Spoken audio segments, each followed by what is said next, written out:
Hey, all you rock stars, what's good and what's going on? You are on, come on, Misha. You're on the winning walk with Christina, and we are having a winning walk today. So me and my sidekick, Misha, welcome you, and we hope that you're having a wonderful, wonderful week. Sunday and Monday, I predicted that I was going to have a fantastic week because this is the week of my birthday. My birthday was yesterday, and that would be why you didn't get a Tuesday Moti. But I guess I'm going to do a winning walk / Moti today. I wanted to talk about preparing for, what are you preparing for? Are you preparing for failure? Are you preparing for success? Are you more prepared? This is it. Are you more prepared for failure than you are for success? Are you more prepared for things not to work out than you are for them to work out and your next steps once they do work out? Sometimes when you're preaching a sermon, the topic of discussion doesn't come to you and you have to work it out in your spirit. So that's what I just did.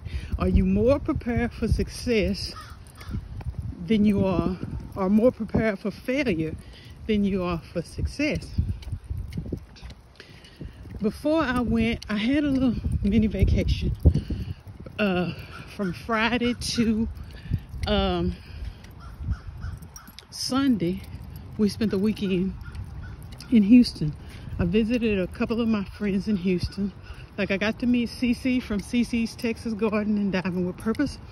And I also got to meet Seiko and Sharon Woods from the BCV podcast and Love, Life, and Marriage with the Woods. And both of them were what I consider amazing encounters.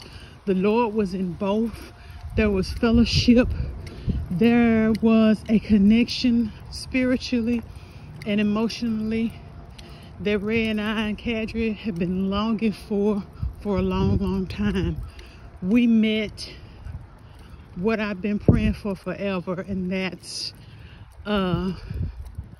people we can truly grow and fellowship with, who can challenge us, and we can learn from them and they can learn from us. We didn't meet subscribers as much as we did brothers and sisters. That's how I feel about all of them. We had an amazing time in Houston. Before I went to Houston, let me stop for just a second.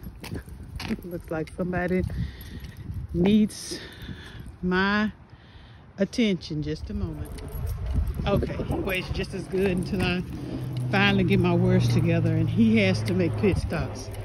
Well,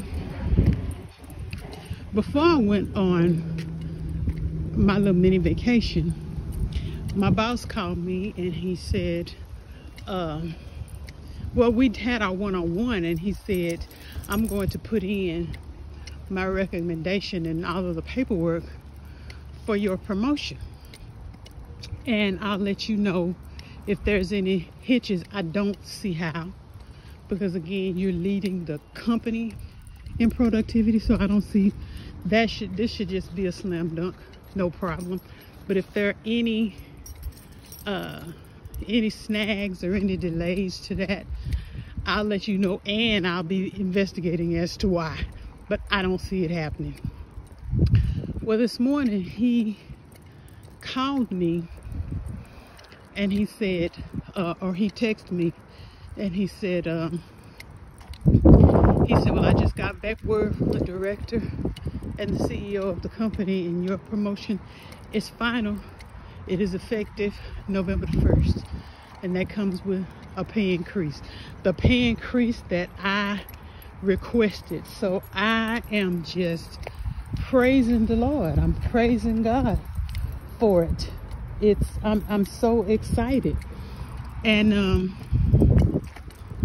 I was just thinking back on what it took for me to get to that promotion, all of the work it took, all of the tears, all of the prayers, and I'm just super duper excited.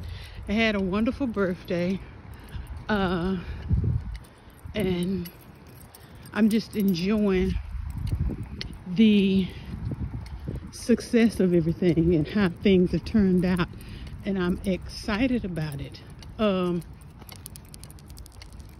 And all of this I prayed for and worked and prepared for.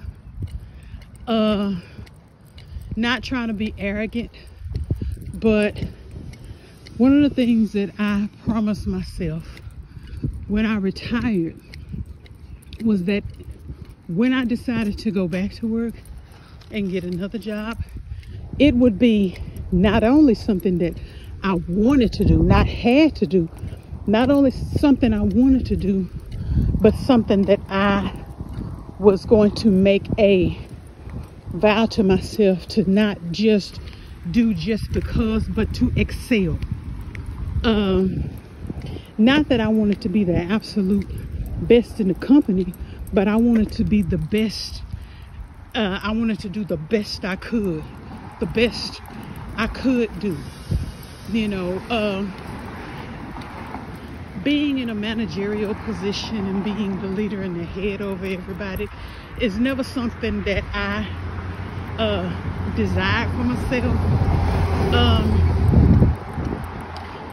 because I see the cost that you have to pay for that, and it's too high a price for me. It's too stressful, and that's another thing I vowed that I'd never do. Whatever job I got next, I would not. The stress level had to be much lower than the telecommunications company that I work for. Much lower. But I wanted to excel. I don't want to necessarily be the number one tip top best, but I wanted to be the best I could be.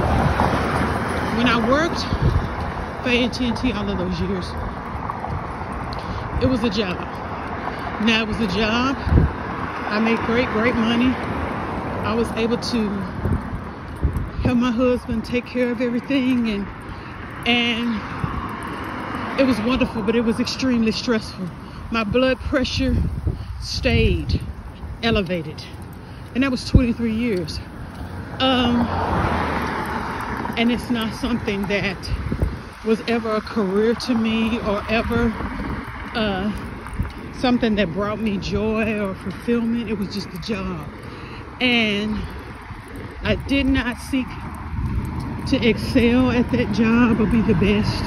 I was not encouraged to, nor did I desire to. I didn't find anything of interest about it. It was a job that paid a lot of money, and I just did it. So wanting to excel at it, I didn't care. None of my creativity was on display or factored or figured in. It was just like something I did, logged out and came home. This job is different. It's not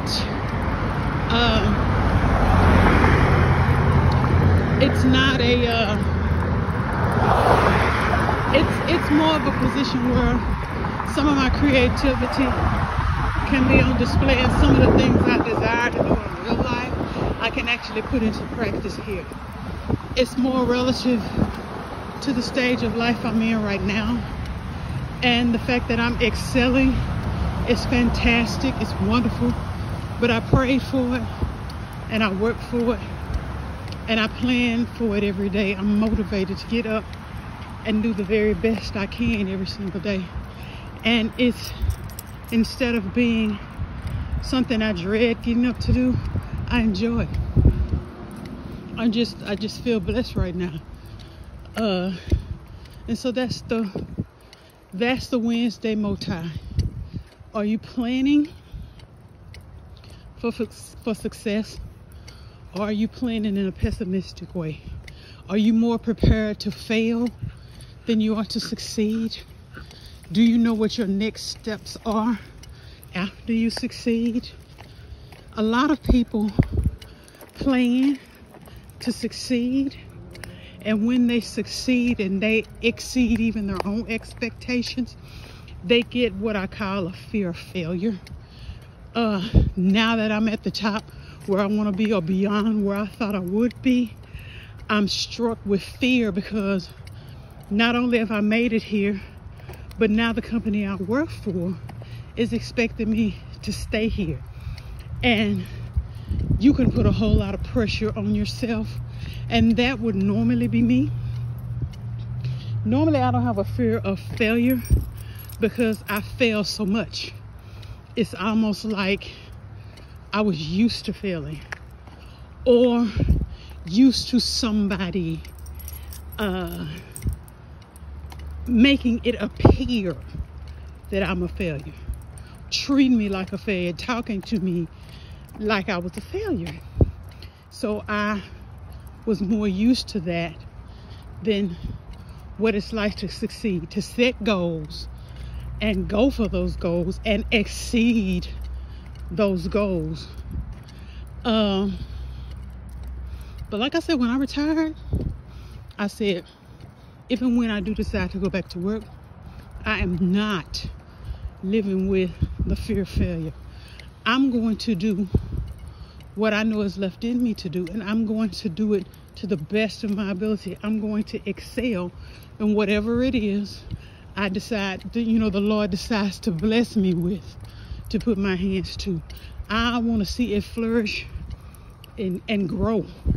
And so that fear of failure, or that tolerance of failure, or being comfortable with failure, is gone out the window. It's gone out the window.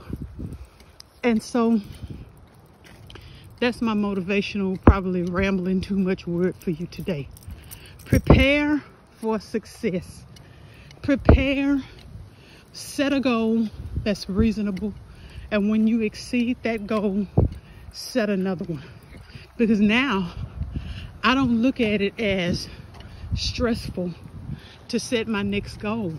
I'm excited about it. In fact, I have a couple of goals that I'm going for, and the energy has come back.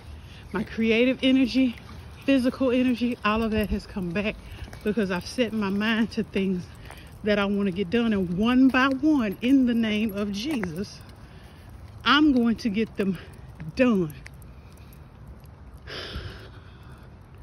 It's a wonderful day, y'all. Set a goal. Go for it. Exceed it. And then set another one. Don't fear failure.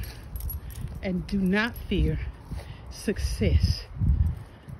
Work and enjoy the fruit of your hands, the fruit of the labor that God gave you. And be glad. And be glad. And if you fail, pick up, redirect, regroup, set another goal, and keep it moving. Great things are waiting for you on the other side of the elbow grease you put to that goal. Y'all have a fantastic week.